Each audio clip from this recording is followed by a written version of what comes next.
Thank you very much, Senator Fisher. Senator Gillibrand, please. Thank you, Mr. Chairman. Secretary Austin, I recently returned from a bipartisan congressional delegation to Asia where we met with key allies and partners and with U.S. forces in the region.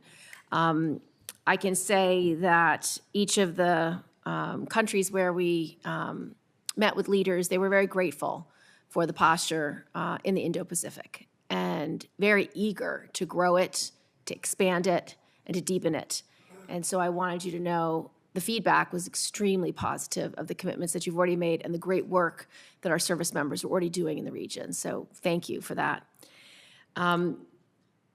With the National Security Supplemental stalled in the House, can you speak to how the lack of funding impacts our strategic posture in the Pacific?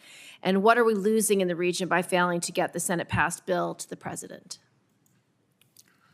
Well, as you know, Senator, this supplemental not only provides us the ability to provide security assistance to Ukraine, but also our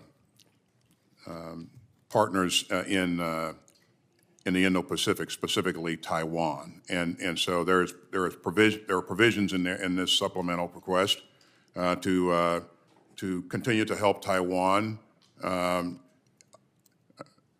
attain the capabilities to be able to defend itself, and so I think it's for that reason it's really important to make sure that we continue to press forward and get the supplemental across the goal line. Military representatives from the U.S. Indo-Pacific Command met with PRC military representatives for the Military Maritime Consultative Agreement Working Group in Honolulu, Hawaii on April 3rd and 4th. This was the first meeting of its kind since the virtual working group meetings in 2021.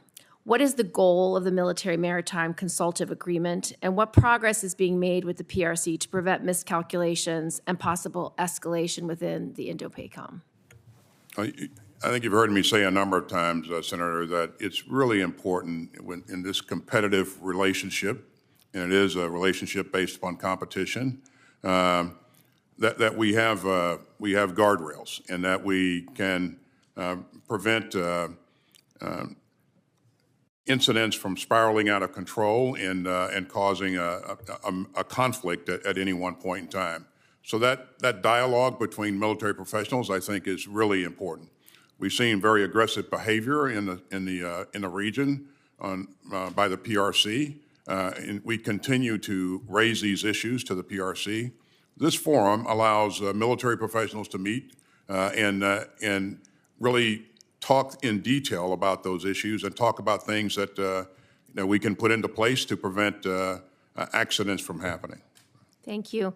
Secretary Austin, over the last 2 NDAA cycles, I've created the Cyber Service Academy Scholarship Program to provide students with a free education in exchange for post-graduation service in DoD and the intelligence community.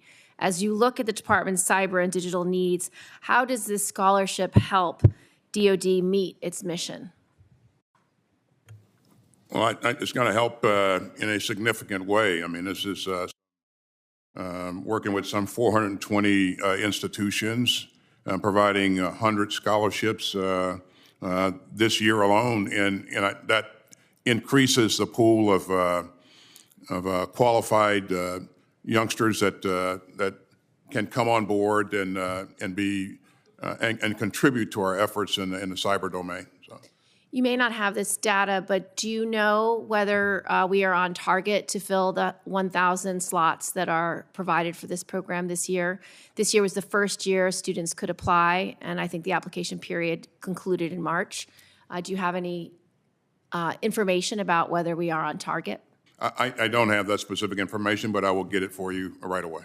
Thank you. And do you have any information about how many additional schools have applied to be part of the program? I don't have that either, but again, the number that we have, 420, is really impressive, and it will continue to grow. So. Thank you.